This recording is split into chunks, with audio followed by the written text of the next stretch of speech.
It was a brisk fall day rather early in the century. After a good deal of argument, I had persuaded Holmes to accompany me on a constitutional through Kensington Gardens.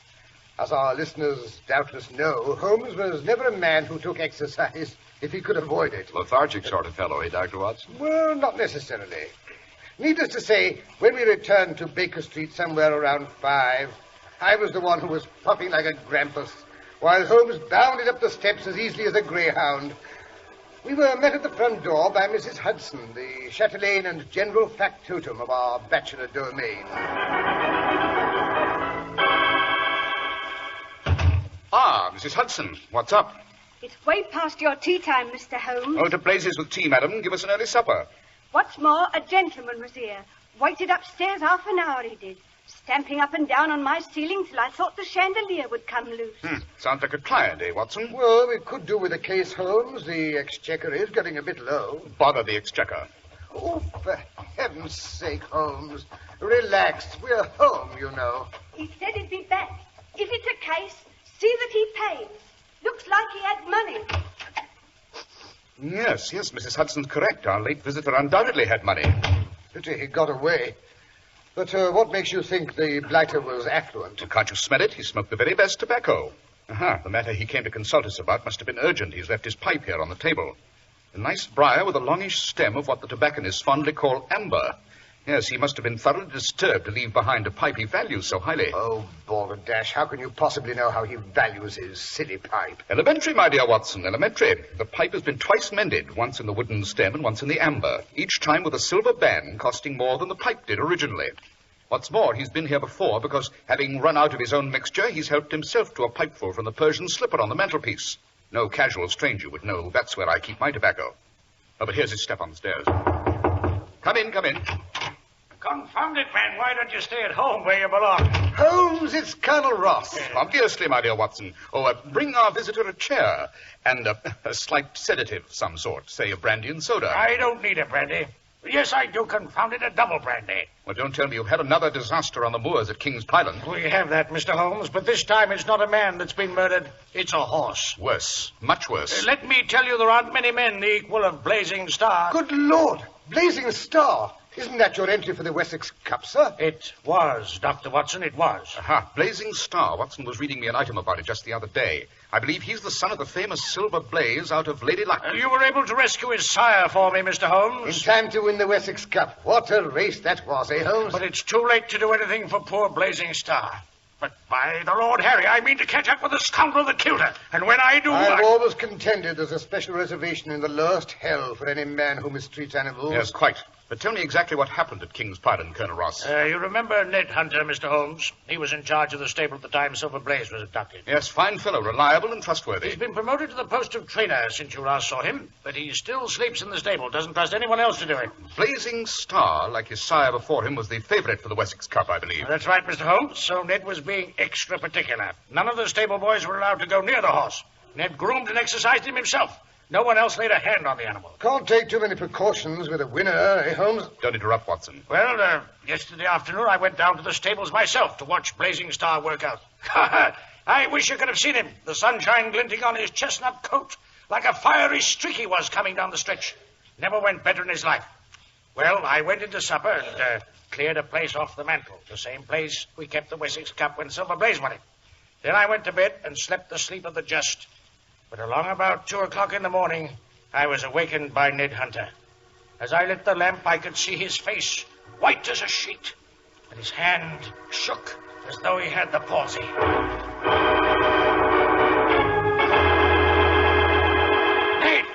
Ned, what's up? What's the matter, man? It's the staff, sir. He's took bad. I'd better go for the vet. Good Lord. What happened? He seemed in great shape this afternoon. I can't explain it, sir. Unless it was that cat upset him. You know how he always hated cats. What cat? We don't keep any cats. Well, a black cat it was, sir. Can't say I've ever seen it before. But when I was taking in his bunch of carrots I always gives him before I tucks him in for the night, a black cat comes out of nowhere and slips into the store between my legs. Good Lord. Well, sir, you know how the Star is about cats. He started stamping and whinnying like he was possessed. Hey, you Timmy, Joe. Help me get this cat out of here before she's killed. Oh, easy, Star.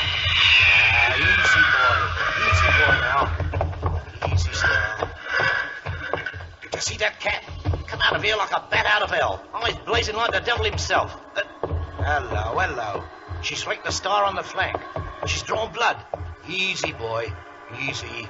Hey, Timmy, bring the ointment. The star's hurt.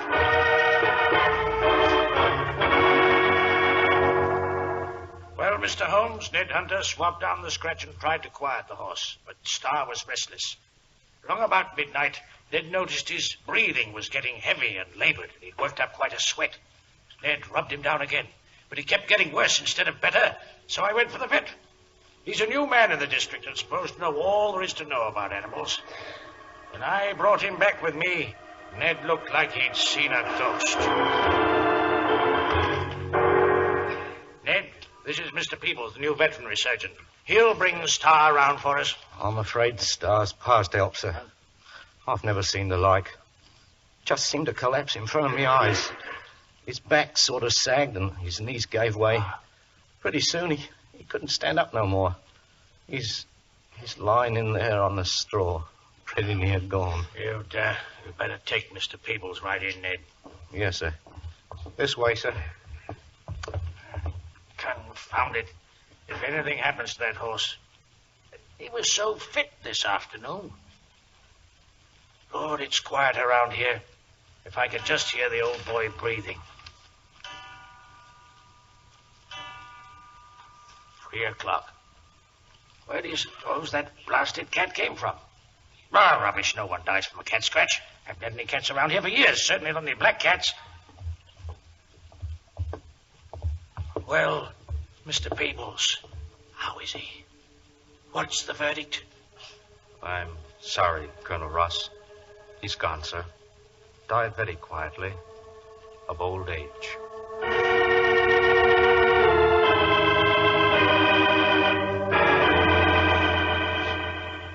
You say the vet pronounced Blazing Star dead of old age, Colonel Ross? But that's impossible, Holmes. The Wessex Cup is a race for 5-year-olds. Exactly. Blazing Star was 5-year-old last month.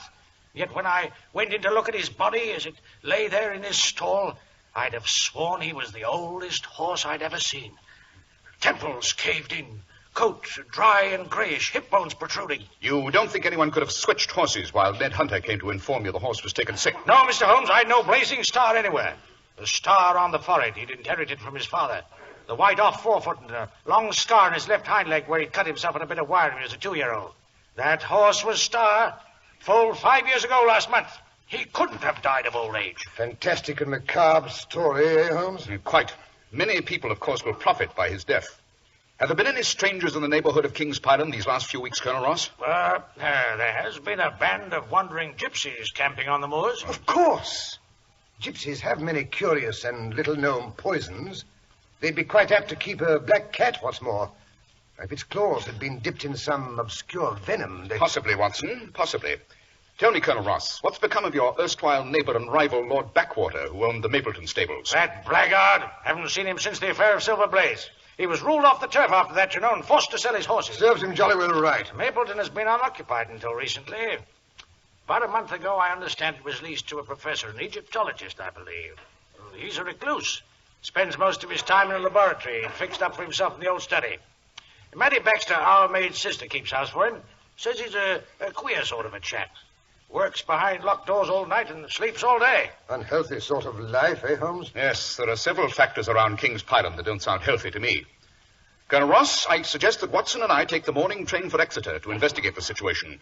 I hoped you'd say that, Mr. Holmes. I've told Ned not to dispose of Starr's body until you arrive. Splendid. I suppose you'll want me to take my revolver, eh, Holmes? Your revolver and that little black satchel that contains your medical kit. This, unless I'm very much mistaken, is a case in which we should be prepared for anything.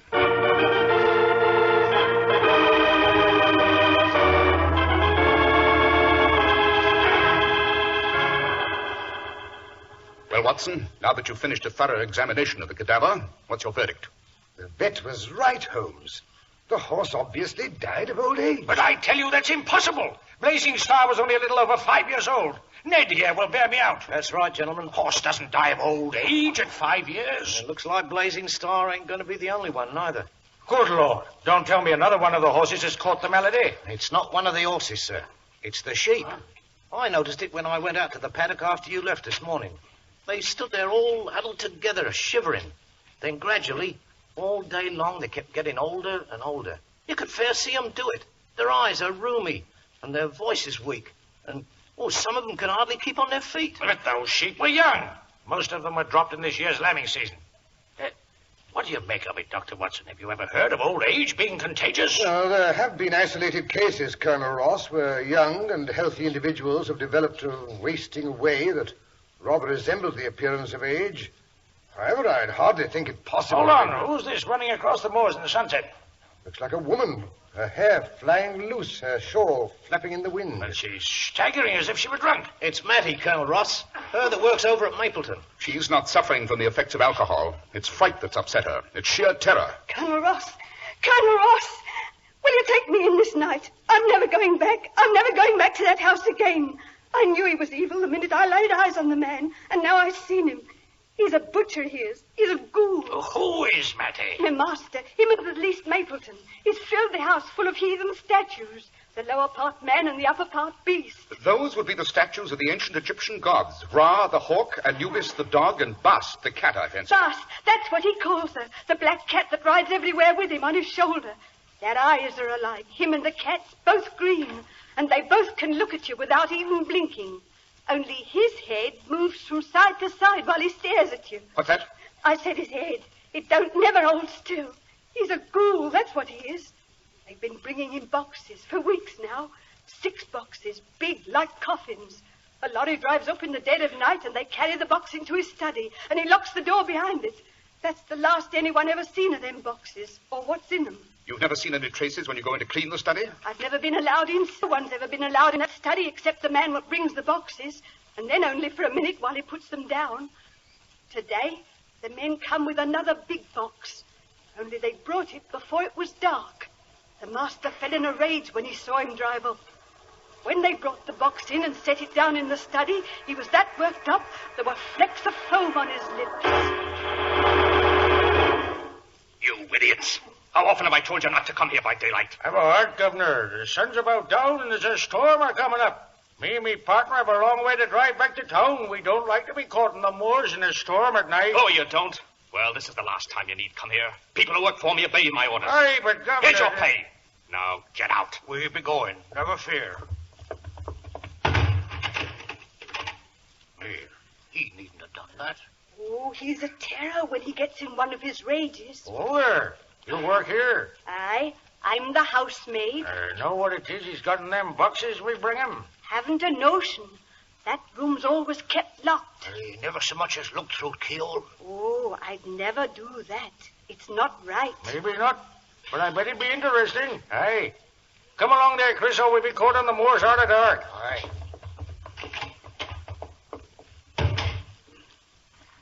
He's lit the lamp in there. It shows through the keyhole. He's taken the lid off the box. I can hear the nails squeak. I would sort of like to know what's in it. One peek wouldn't hurt, I guess. Hello. There's another box inside of the first one. It's got a painted face and hands. Now he's taken that lid off, too. There's something lying inside. It's got a face, too, and hands. Oh! It's a woman. She's dead. It's a woman's body.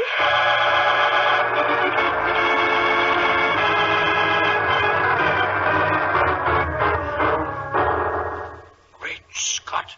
A woman's body? Then the man is a ghoul, a body snatcher, or worse. Unless I'm very much mistaken, he's much worse, Colonel Ross. As for the body, I imagine it's been dead a long, long time.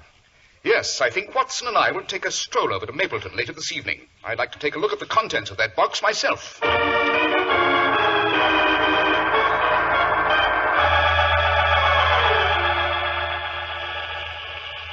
What a night to go stalking about the moors, Holmes. I'm soaked to the skin. Yes, the equinoctial rains seem to be especially vigorous this year, Watson. Vigorous, I can hardly say. Good Lord, what was that? That, I imagine, is a member of the feline or cat family. Sounds half wild, eh, Holmes? Yes, unusual for a cat to be out in this weather. Seems to be getting closer. Angle the lantern over here. Yes, there it is, in that tree to the left. Good Lord. Its eyes shine like fire. Maybe she's caught up there and can't get down. Here, pussy. Nice kitty. Watson, for the love of heaven, don't get near that cat. Why not? Because one scratch from her claws, and you would decline and die of old age. You? Professor Moriarty? You look surprised to see me, Dr. Watson. I heard you were expected at King's Pyland, Holmes, and when that stupid serving girl ran screaming out of my house this evening, I rather expected it wouldn't be long before you came over to Mapleton to pay your respects to the Princess Hatshepsut. Princess Hatshepsut. So that's who you have in your latest mummy case, Moriarty. Yes, in the most perfect state of preservation, but of absolutely no use to me, unfortunately. Why not? She was still slender when she died. The artisans who embalmed her didn't need to age the body to prepare it for burial. Age the body? Have you ever seen a fat mummy, Dr. Watson? Come to think of it, can't say I have. In ancient Egypt, it took upward of 70 days to prepare the body of a mummy. Rare gums, resins, and spices were used. And if the deceased was fat, a fluid was injected which aged and shriveled the body after death. And it's your theory, no doubt, Moriarty, that that same fluid extracted from those mummies would, if injected into human beings, produce premature old age and death. So far, Mr. Holmes, I have only experimented with animals. But I believe the process has been sufficiently perfected so that I may now indulge in a few human experiments. How fortunate that you and Dr. Watson should have decided to drop in this evening. Holmes, let's get out of here. Not so fast, Dr. Watson. My servant Akbar has had you covered for some time. He's an expert shot, I promise you. Bluff. Pure bluff. Can't see a soul. Akbar is rather dark. He doesn't show up very well at night, but to prove to you he is present, I shall have him destroy the cat up there. No, don't bother. But it's no trouble at all. We came out here for that purpose. Unfortunately, yesterday I spilled some of the liquid I'm experimenting with, and the cat walked in it. It's no longer safe to have it at large. You saw the results when she scratched Colonel Ross's horse last night. You see, I don't want to kill people. I shall be satisfied just to make them senile. Why, you blackguard. Don't excite yourself, Dr. Watson. Akbar, the cat. Such a pity. I was rather fond of the beast. Now, gentlemen, if you will accompany me.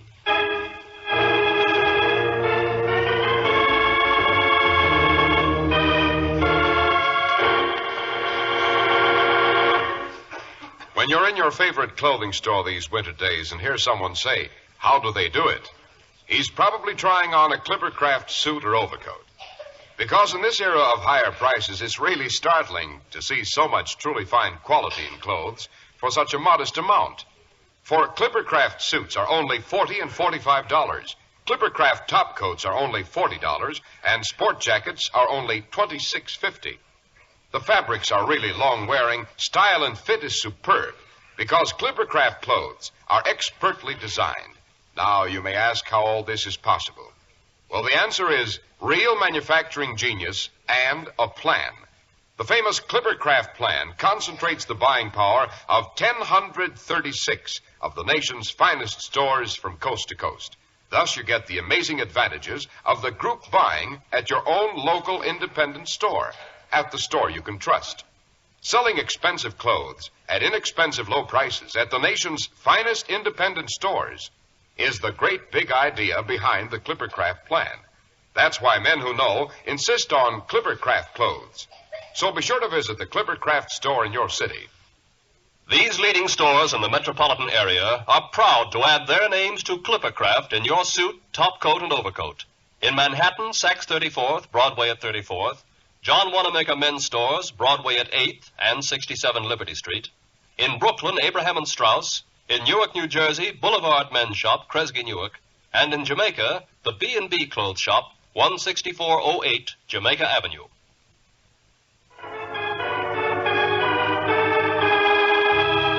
And now to return to Dr. Watson and Sherlock Holmes. We find them in Moriarty's laboratory. Sorry I'm forced to have Akbar tie your hands to the back of your chairs, gentlemen. Akbar, if you will remove Dr. Watson's revolver from his right-hand pocket. That's it. No. You needn't take his satchel off his knees.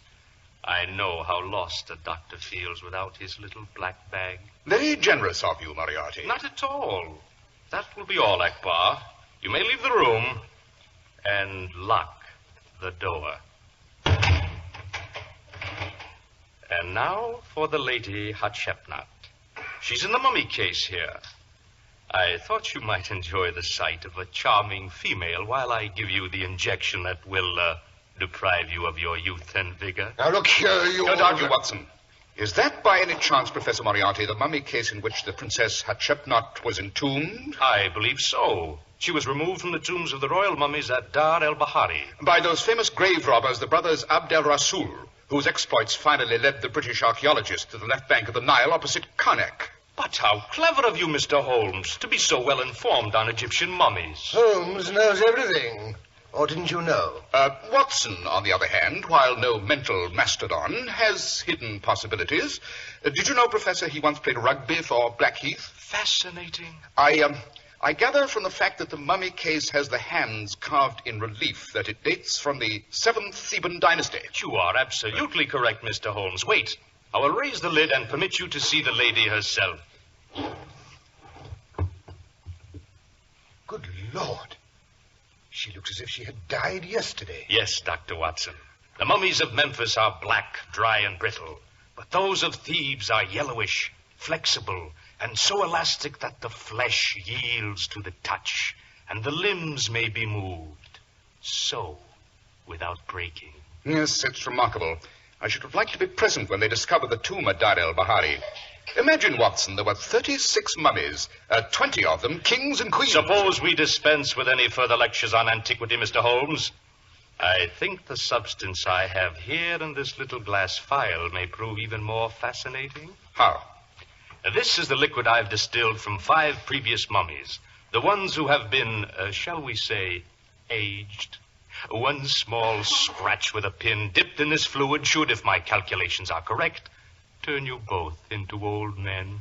What would be the object of that, may I ask? Well, in the first place, it would render you no longer able to interrupt my activities. And in the second place, if my experiment is successful, I flatter myself I can change the course of history. Interesting. Think what would happen if I were to make certain men senile. The Kaiser, for instance, and that new American president, Roosevelt, Mr. Theodore Roosevelt. And there's a man over in France, Monsieur Clemenceau. And the young man right here in England, his name is Winston Churchill. I think history might be quite different if he suddenly became old and feeble-minded. Let me see. My tie pin should do very nicely. Yes, a very interesting hypothesis, Professor Moriarty, but that phial is so small. Is that all the fluid you have? It will suffice, Mr. Holmes. I shall prick only the key men. Now then, I'll dip in the pin so, and... Holmes, duck! Confound you! You've broken the phial! Bravo, Watson. A perfectly placed drop kick. I wondered if it would occur to you to use your little black bag for a football.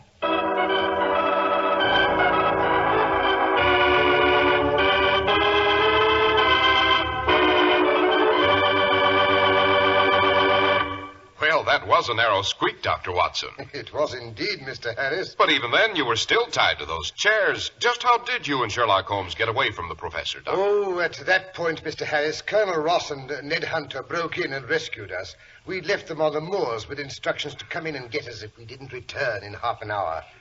Why did you think Holmes became so chatty about Egyptian history? You don't mean he was stalling? Well, what do you think, Mr. Harris? What do you think? Well, what could I think, Doctor? And now, Dr. Watson, how about giving us a hint about next week's story? Yes, next week I think I shall tell the case of the Lucky Shilling. In it, Holmes prevented the death of a certain reckless young nobleman and acquired the money to pay for a much-needed operation. It was done with the not-too-honest racetrack device, which Holmes called the trick of the Lucky Shilling.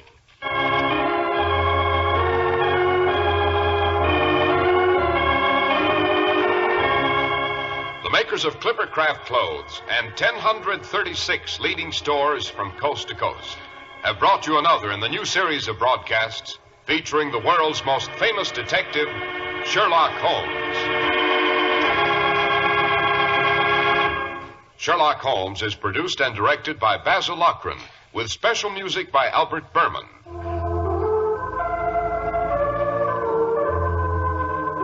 If you don't know your Clippercraft dealer, write Clippercraft, 200 Fifth Avenue, New York City. Be sure to listen next week to Sherlock Holmes in the Case of the Lucky Shilling.